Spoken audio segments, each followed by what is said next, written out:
The Mavericks just stole Game 1 in Minnesota, taking an early series lead, but this one is far from over, so let's break it all down. But first, Wolves back. Howl, beat up game, boy!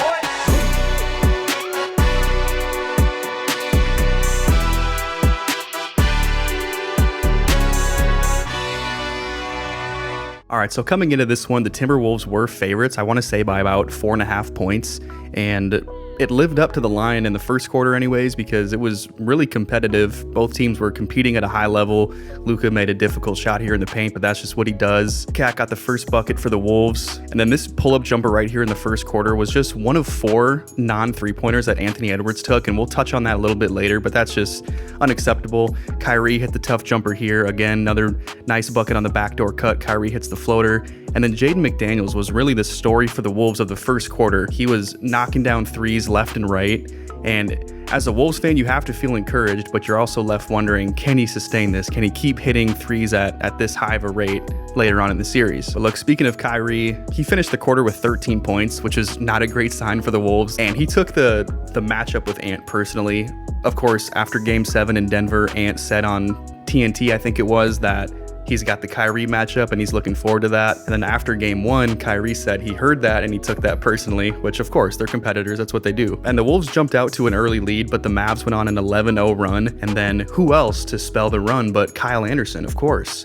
I think he had 9 points, even hit a 3, the rare 3-pointer from Kyle Anderson. Speaking of Ant actually had a great first quarter offensively anyways. He finished with 8 points, he had 2 threes, 4 rebounds, 3 assists, so he was productive on offense. But man, Kyrie, I'm not gonna lie, Kyrie was cooking. He was cooking. Honestly, everyone aside from Jaden McDaniels looked a step slow in this game, and Ant had a quote after the game that I thought was a little concerning. He said that we were just tired, which I'm like, okay, that's fair. You just went 7 games with the reigning champs and you guarded their best ball handler on offense for most of the series. You played offense and defense. Talking about Ant, he exerted a ton of effort, but I'm like, dude, that's just not, that excuse isn't gonna cut it. You know, that's not a good excuse. You're in the playoffs. This is the Western Conference Finals. You don't just get to say you're tired and check out. And there was a lot of possessions, especially offensively late in the game. He's standing in the corner, hands on his hips. He just wasn't able to be effective. He took 12 threes on the night, which he hit 5 of them. So I mean, he's shooting them at a high clip, but the story for me is that he took 16 shots overall.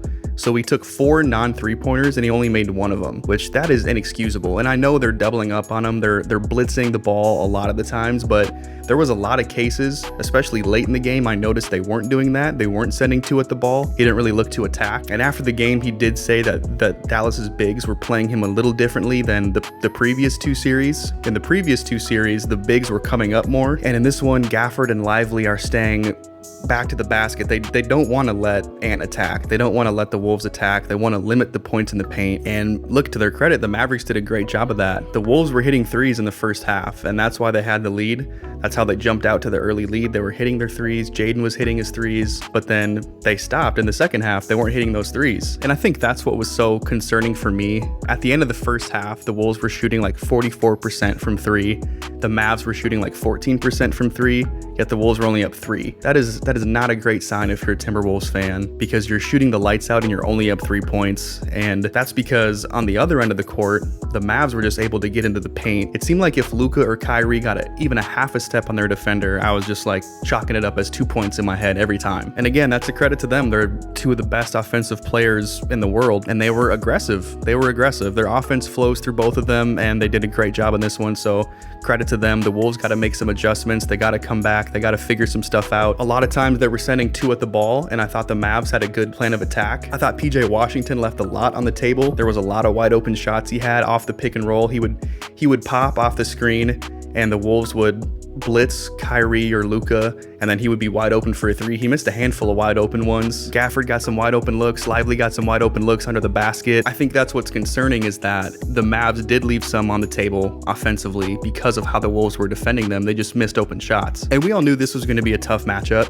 We knew this was going to be a banger of a series. I heard some Wolves fans say, oh, Wolves in 4, Wolves in 5. I'm like, no, dude, this is a good team.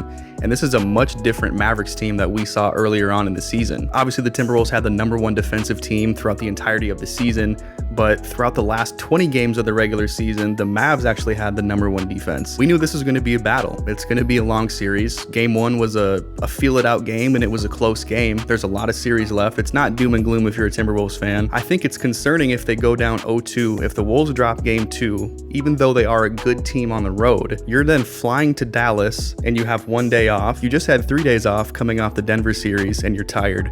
And now you don't have more than 1 day off in this series. So they got to find their legs. They got to figure it out. They're probably going to have to change up their matchups on Kyrie. I don't think you can have Ant chase around Kyrie Irving the entire game and then expect him to initiate the offense and produce at the level we're accustomed to on the offensive end. He's going to be burning a ton of energy on defense if you stick him on Kyrie throughout the entire game in this series. So that might mean more minutes for Nikhil. That might mean changing the rotations, getting Nikhil in earlier, putting him on Kyrie, let him chase him around. Even Mike Conley. I mean, let Ant get a breather a few possessions so that you can entrust him more on offense. I think it was after the first quarter, TNT does their in-game interviews, and I think it was Kyrie Irving who was being interviewed after the first quarter, and he said their plan of attack on defense was, hey, we're going to clog the paint and force them to shoot perimeter jumpers. We don't want them to get downhill.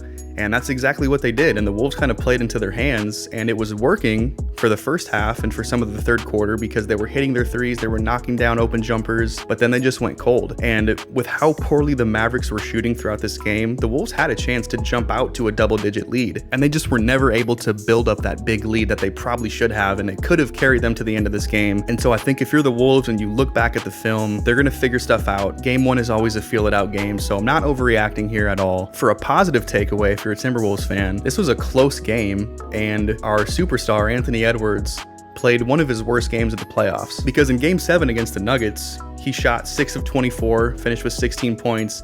It was a terrible shooting game for Ant, but you could point to his defense on Jamal Murray and say, well, actually, he played a pretty good game. Defense is obviously, this is my expert analysis, defense is obviously half of the game. It's 50% of the game, and he played 50% of the game really well. Well, in this one, he wasn't as effective. Kyrie cooked, and he didn't really disrupt him at all. Kyrie got downhill. He made some tough buckets, but that's what he does. So I think a positive, I know that sounds negative, but a positive takeaway is that, well, Ant played poorly on both offense and defense, and do you really expect him to continue to play that poorly throughout this series?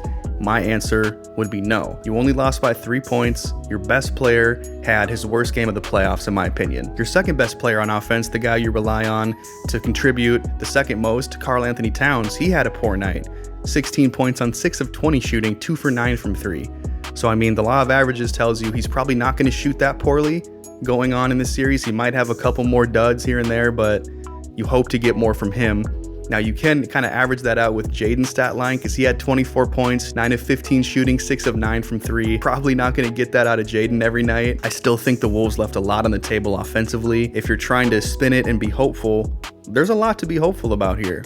They're going to readjust on both ends of the ball. They're going to figure out how to get Ant downhill. They're going to figure out what the Mavs are doing in response to them sending 2 at the ball. They're going to mix up coverages. They're going to adjust until this team is down at least 3-0. They've proven to me and all of us that we can never doubt them. Yes, it was a disappointing start to the series, but there's a lot to be hopeful about. And this is playoff basketball, man. This is what we want. This is what we all hope for as fans. So I'll see you guys after game 2. But until next time, Wolves back.